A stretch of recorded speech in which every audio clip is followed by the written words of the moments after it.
A Galácia era uma região, não era só uma cidade, era uma região.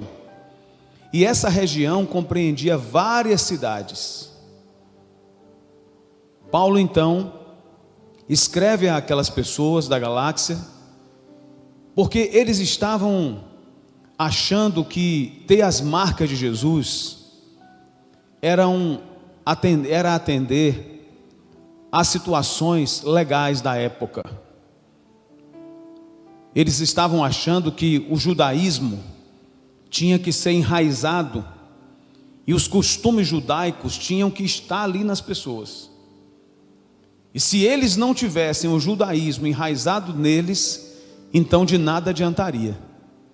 É como hoje em dia, as pessoas acham que ter as marcas de Jesus é a gente usar um paletó, é a mulher usar um cabelo grande.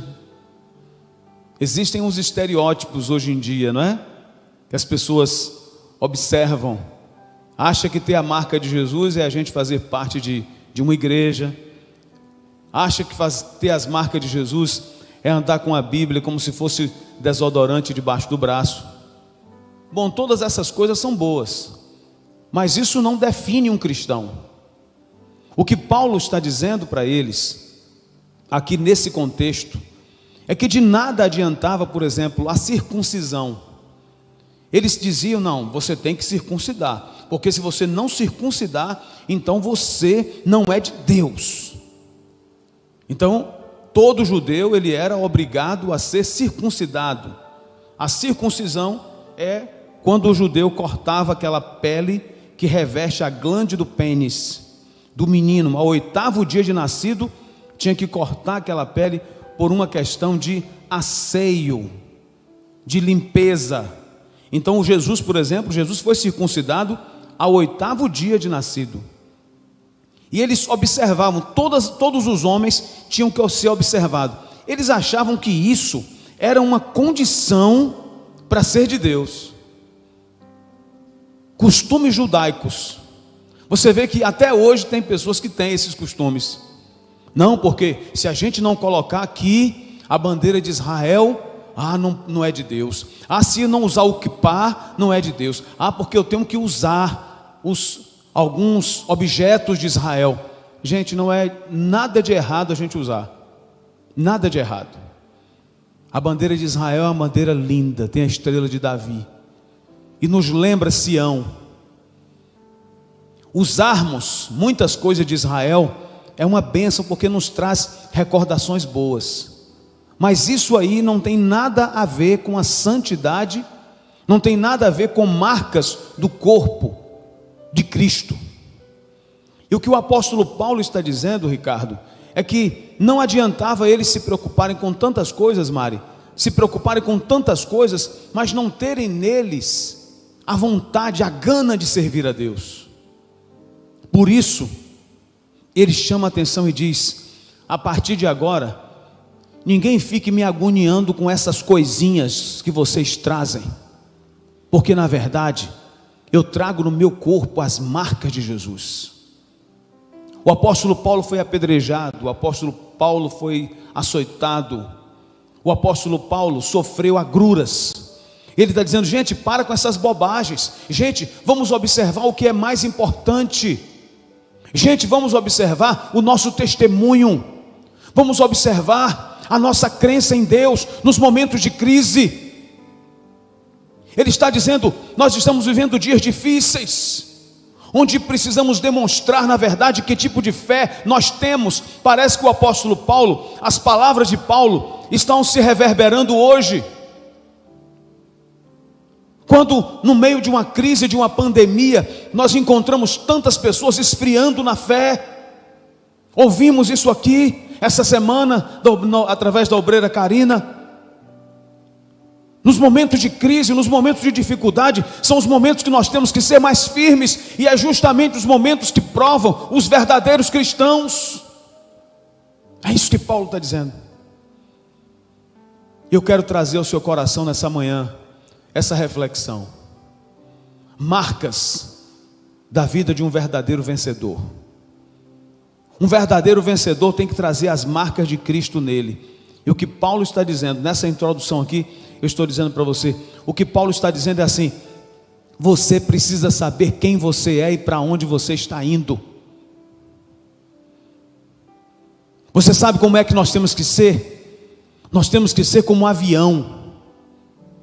Um avião só decola se ele souber onde vai pousar. Tem gente que não entende isso. Um avião, ele não pode decolar sem ele ter um aeroporto de destino. Ainda que aconteça algum incidente e ele tenha que desviar, mas ele vai ter que pousar em algum lugar. O problema é que tem gente que decola e não pousa. Fica navegando nos seus delírios. Eu só posso decolar para alguma coisa se eu souber a hora de pousar. E pousar em segurança.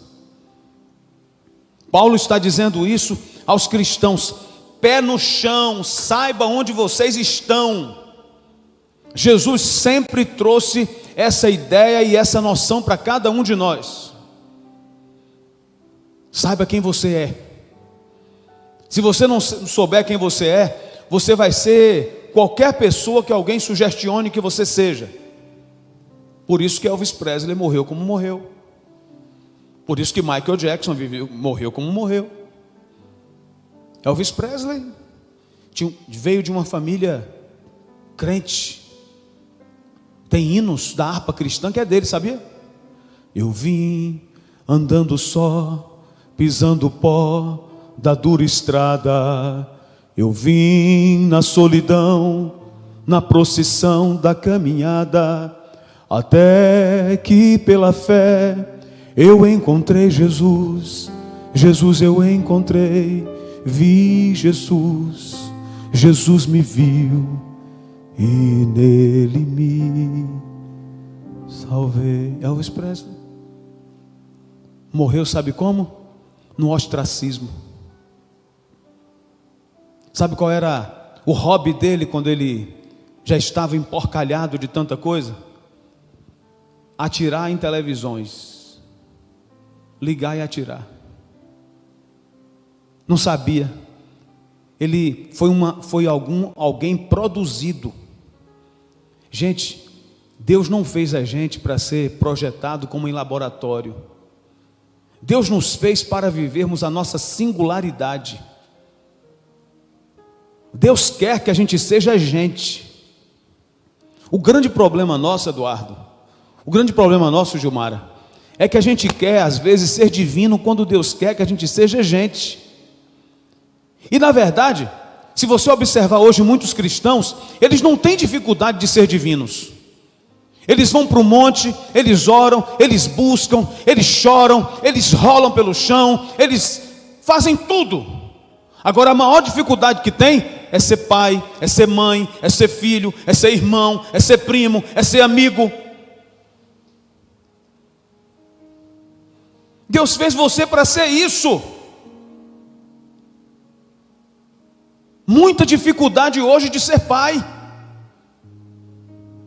Está escrito na Bíblia. E Deus converterá os pais, o coração dos pais, Michele, aos filhos.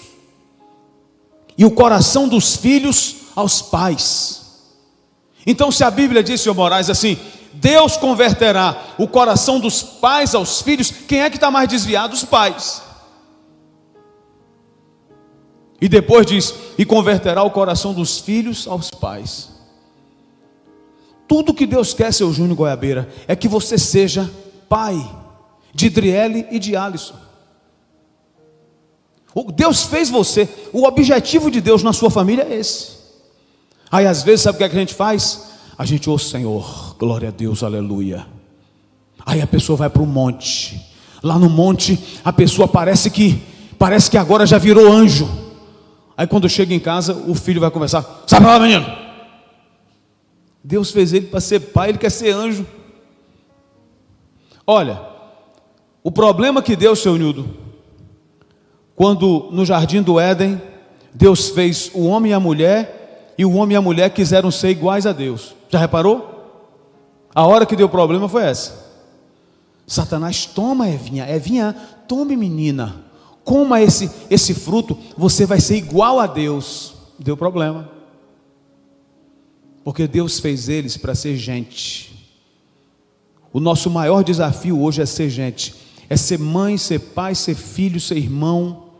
Deus está olhando assim, ó, Deus está procurando você, seu Eduardo, está procurando você. Você está sendo marido dessa mulher, você está cuidando dela. Deus quer que você seja isso.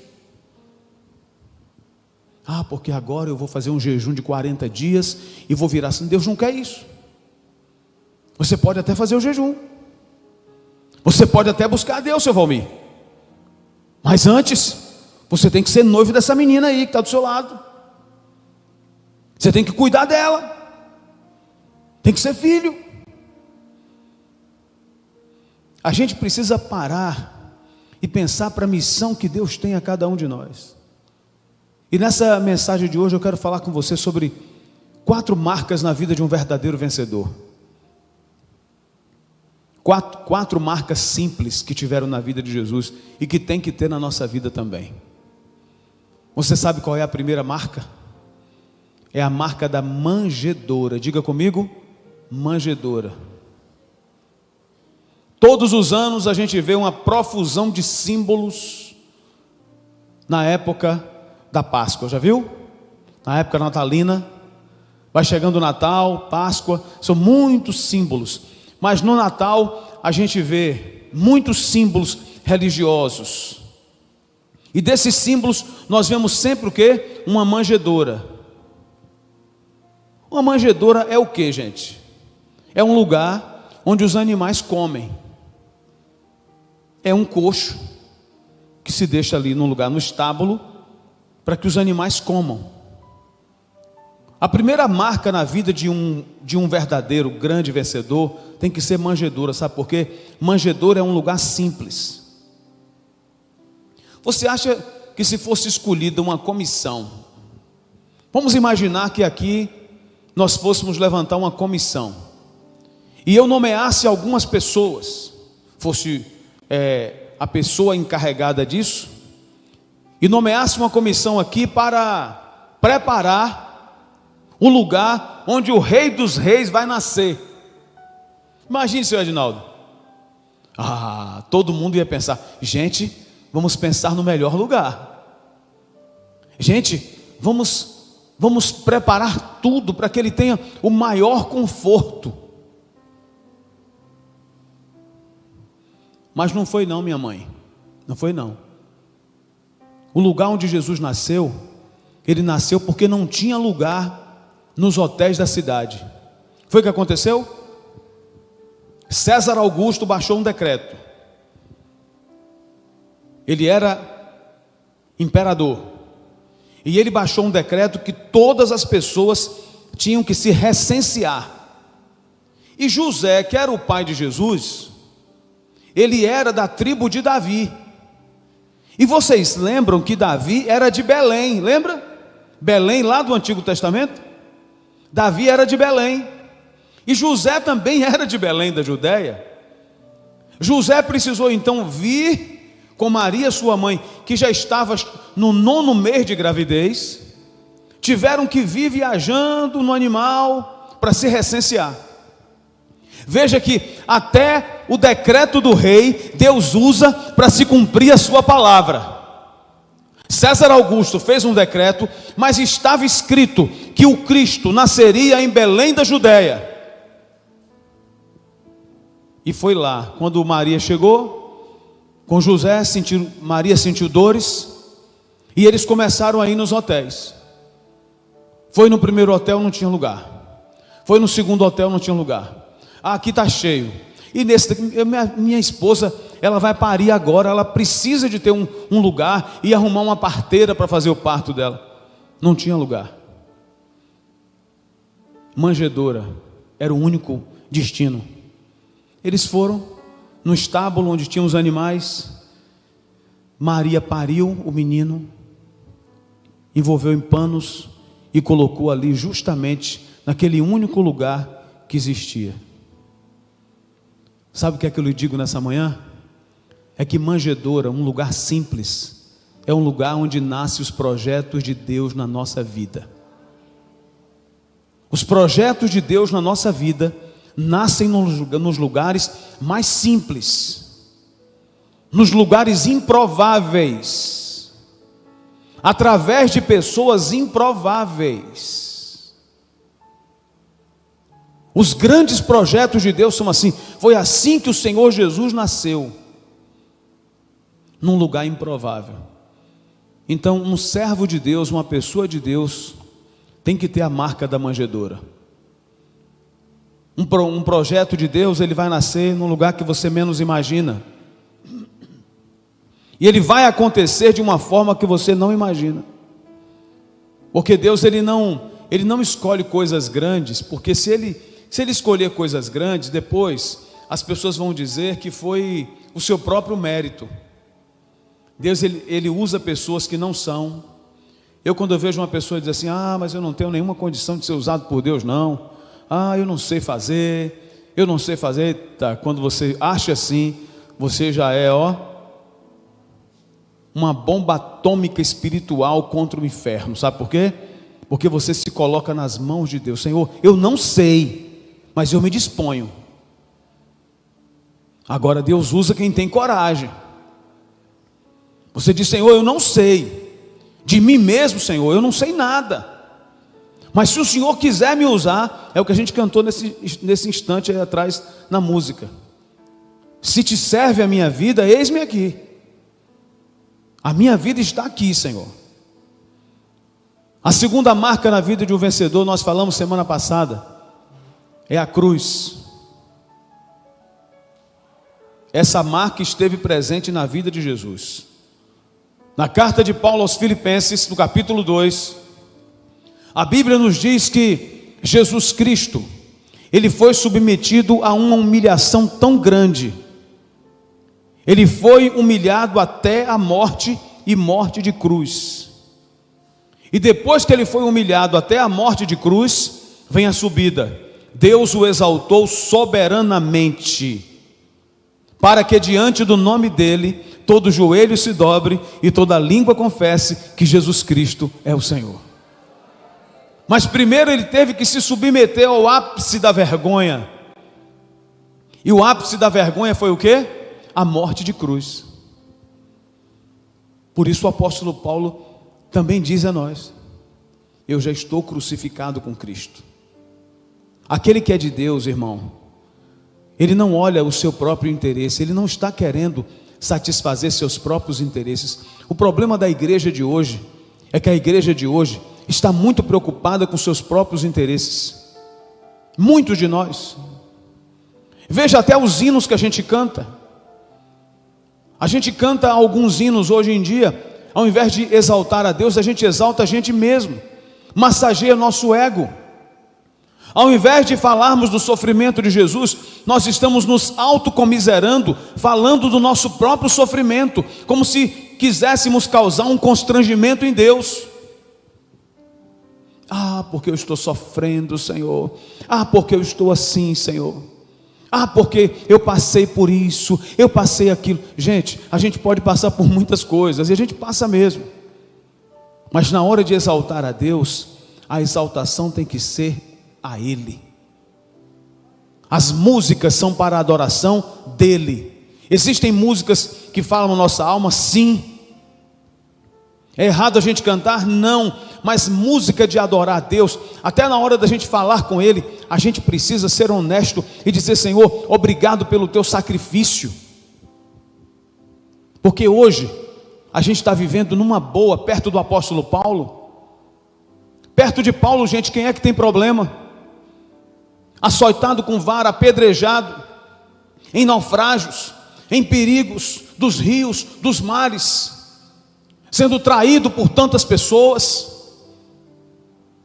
E o homem chega e diz: ninguém me apoquente, porque eu trago no meu corpo as marcas de Jesus.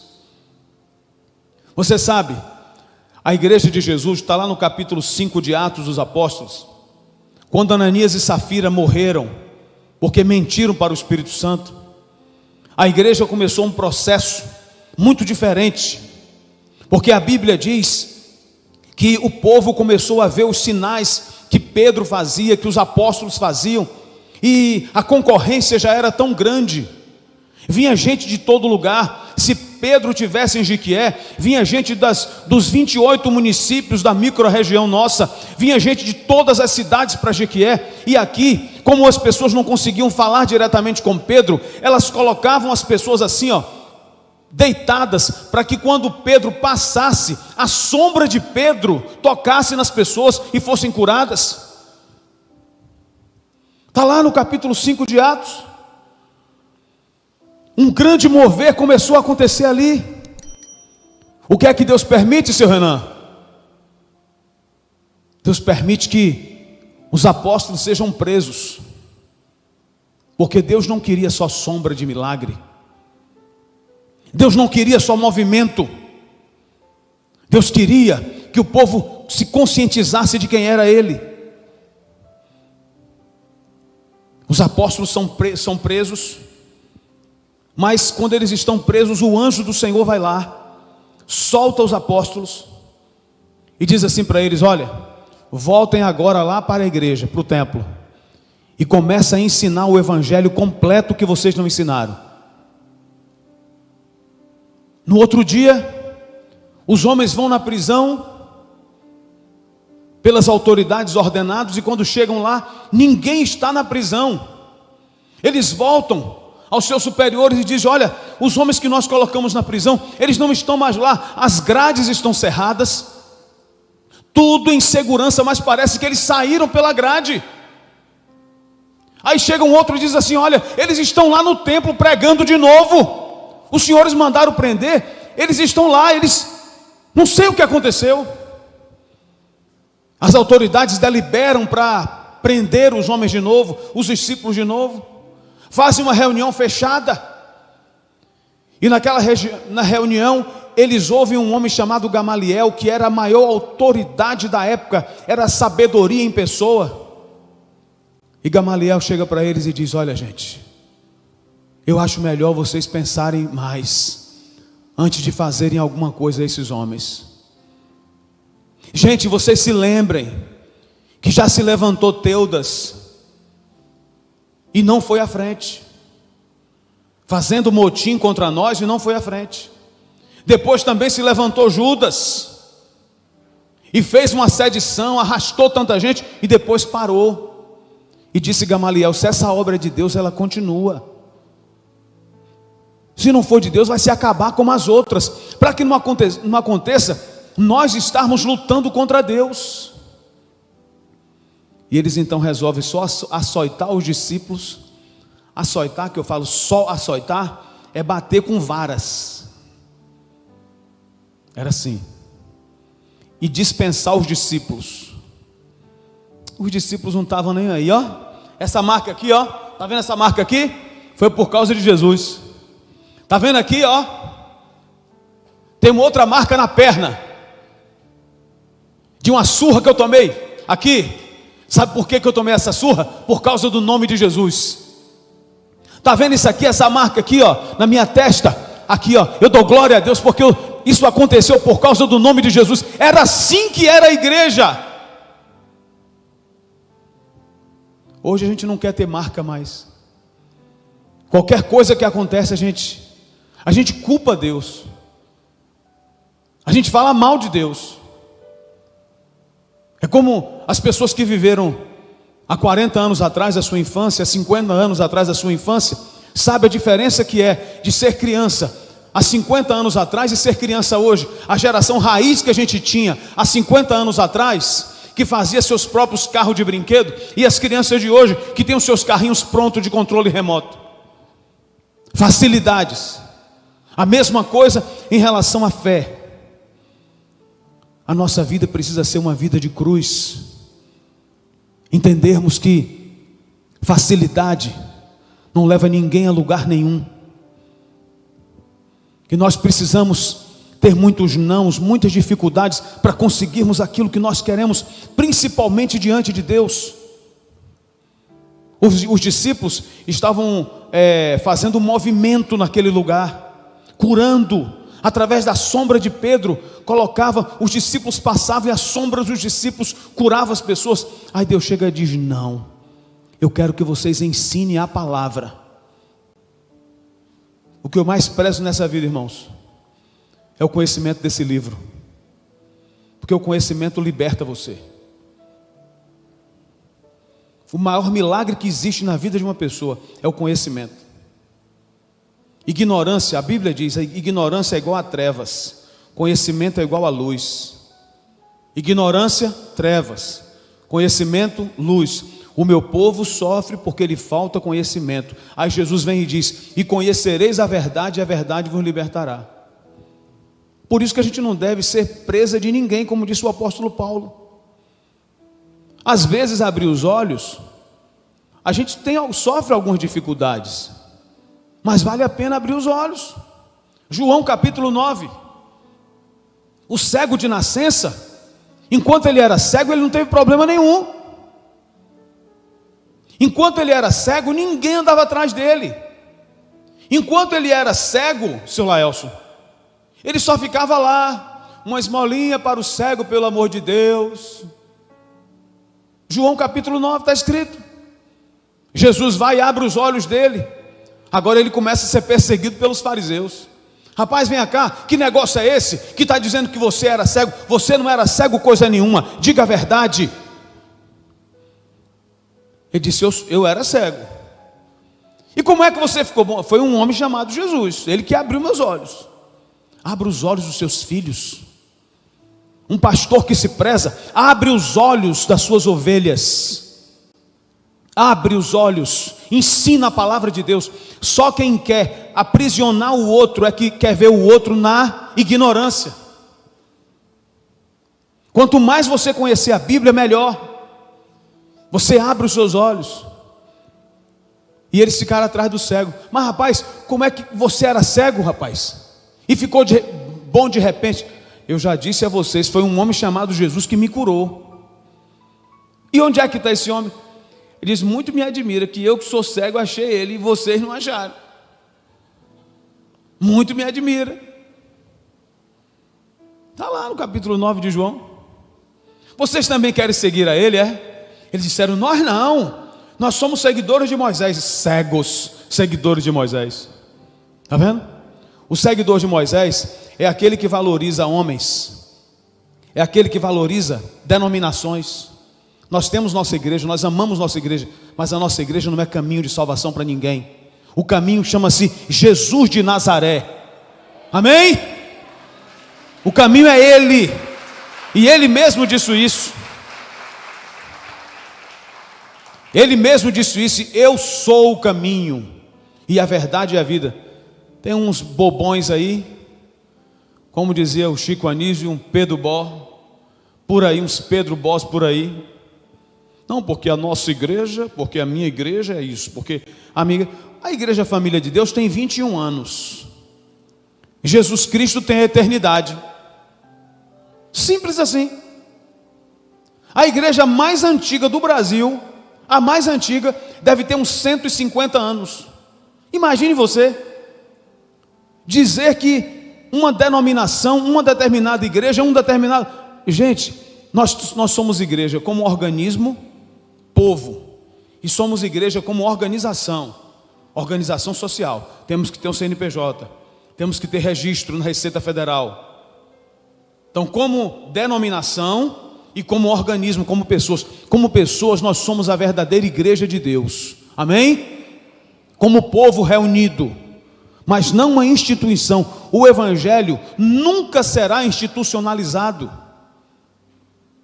Nós não podemos valorizar demais essas coisas e esquecermos do principal, que é a marca de Cristo. Você precisa ter, Marco Antônio, a marca de Cristo em você. E se gabar disso: ó, eu fiz isso, olha, até eu padeci alguma coisa, mas é por causa dele. Não importa.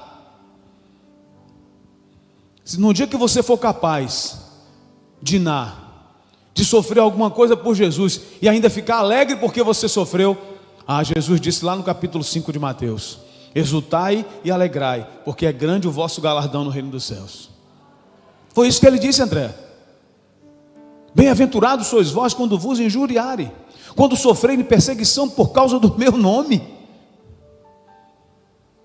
Aí a gente passa uma provação, acho que Deus não me ouve, começa o autocomiseramento.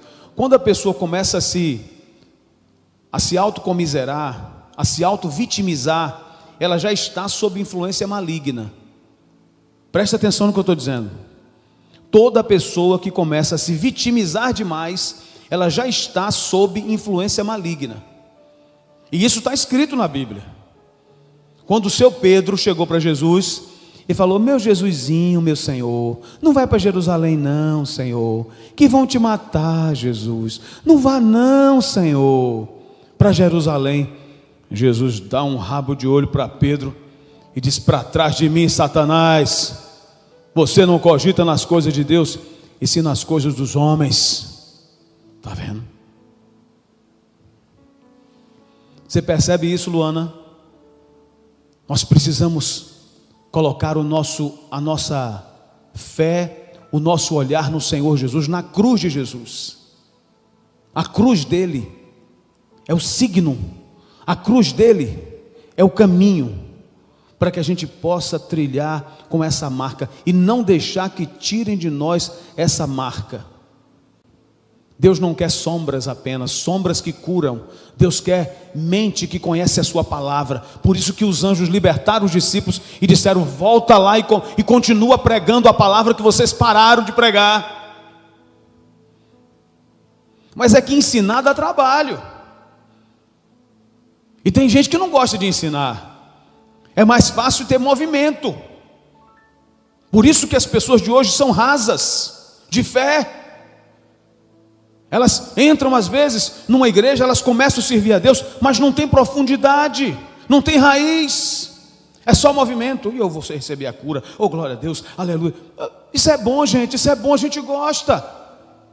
Mas se você não tiver o conhecimento profundo da palavra de Deus, você vai ser enganado, seduzido.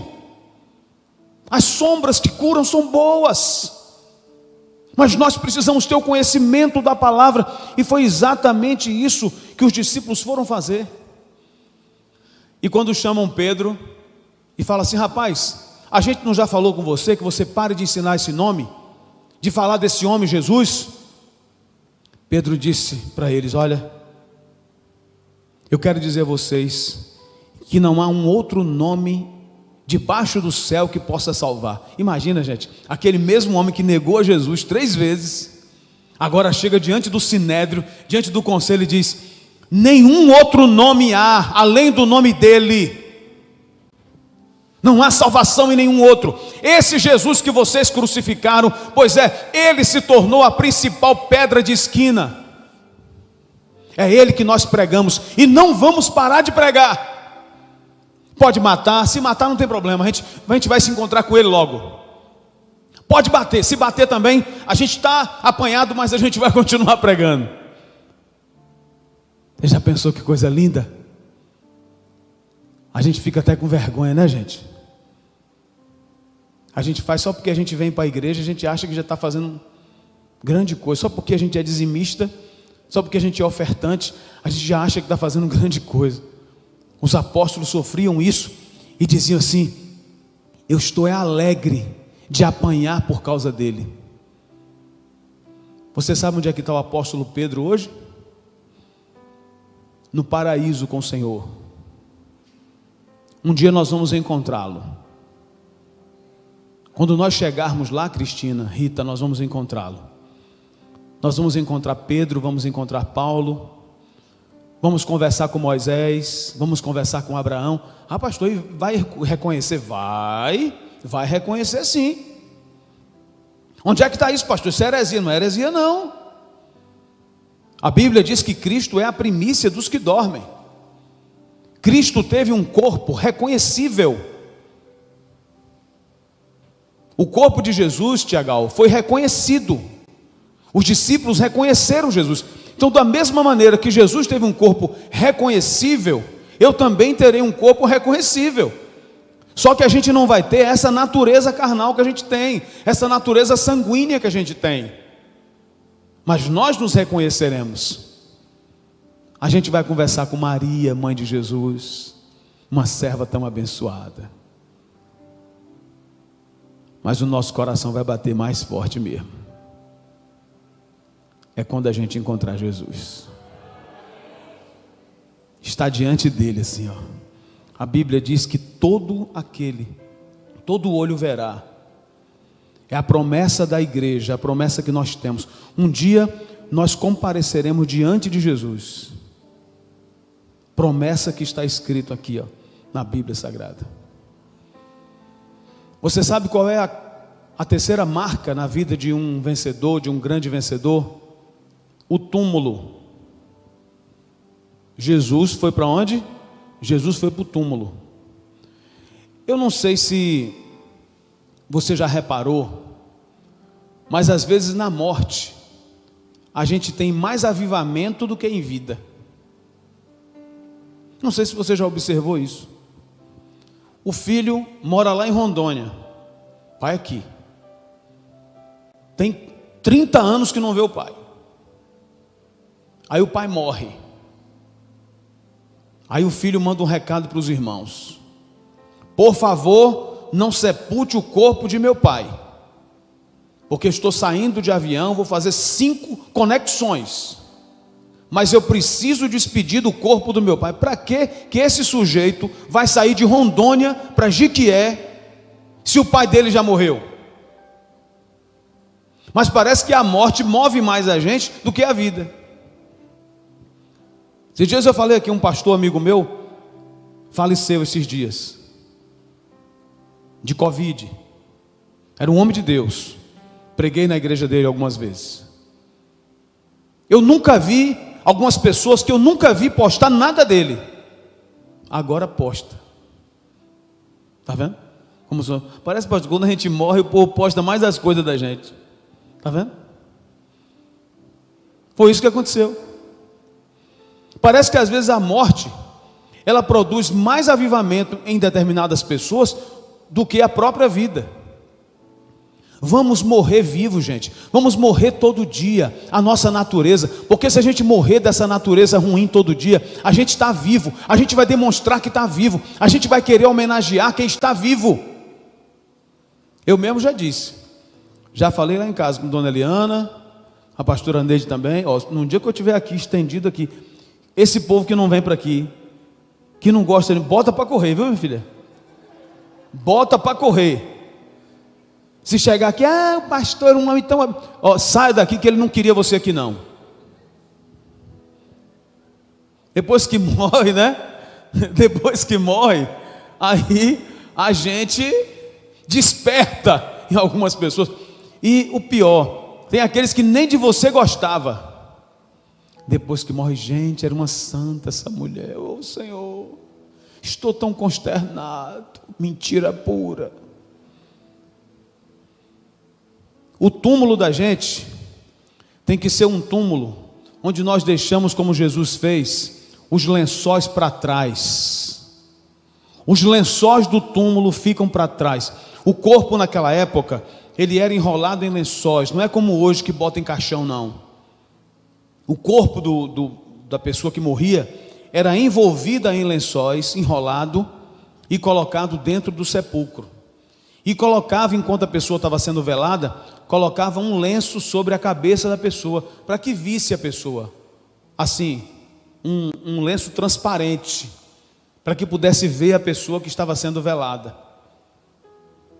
A Bíblia diz que lá do túmulo, o Senhor Jesus se levanta, ele ressuscita de forma triunfante, o anjo tira a pedra. Existem pedras que nós não vamos tirar da nossa vida. A pedra do coração a gente tira, mas existem algumas pedras que é Deus que vai remover. E quando nós resolvemos e entendemos o que é o túmulo, que nós devemos nos sentirmos sepultados assim todos os dias. Por isso Paulo diz: eu já estou crucificado com Cristo. Os lençóis ficam para trás. Jesus se levanta triunfante e triunfa sobre a morte, mata a morte naquele dia. Sabe qual é a melhor maneira da gente matar a morte, Virgínia?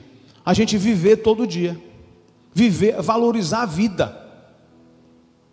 Valoriza nisso a vida que Deus te deu, cada momento que você vive. Quando você sair daqui hoje, você vai para onde?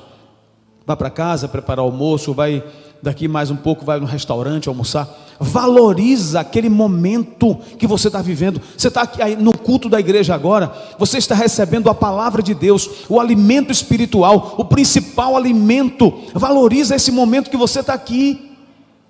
Saia de casa alegre, feliz da vida, dizendo: eu vou me alimentar espiritualmente, eu quero ser cheio de Deus, porque ninguém vive sem Ele. Valoriza essa pessoa que está perto de você, presente que Deus te deu. Tenho que valorizar minha mulher, valorizar meus filhos. Se errou, pede perdão. Essa semana eu me zanguei com meu filho, com um filho meu, falei umas coisas com ele, me zanguei com ele.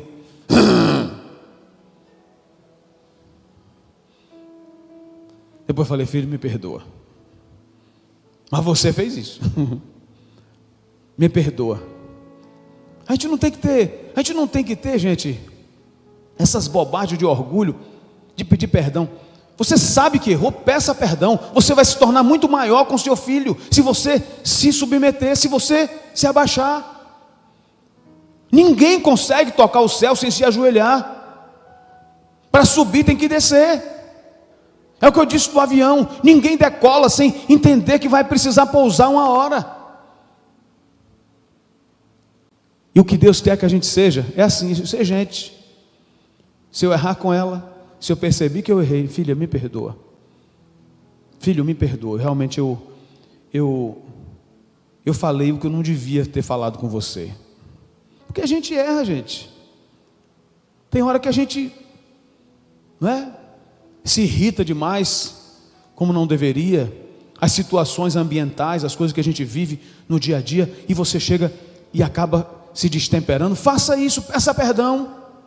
Agora não. Fica um bicudo para o lado, outro bicudo para o outro. Um achando que tem razão, o outro acha que tem razão. Eu não ligo para esse negócio de razão, eu quero ser feliz.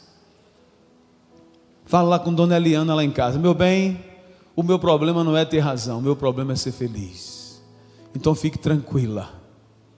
É assim, seu Ricardo, você tem que ser com Dona Cíntia, e Cíntia tem que ser com o seu Ricardo. Meu bem, bora viver a vida que Deus deu a gente, bora celebrar a vida que Deus deu a gente com as nossas filhas. Vamos construir o melhor de Deus para nós. Viver a vida é a gente se matar todo dia, é a gente se sepultar todo dia. Túmulo tem que ter na marca, a marca da vida de uma pessoa vencedora. Sepulte as suas próprias ideias que você vê, seu Edinaldo, que Dona Leidiane não está gostando. Sepulta.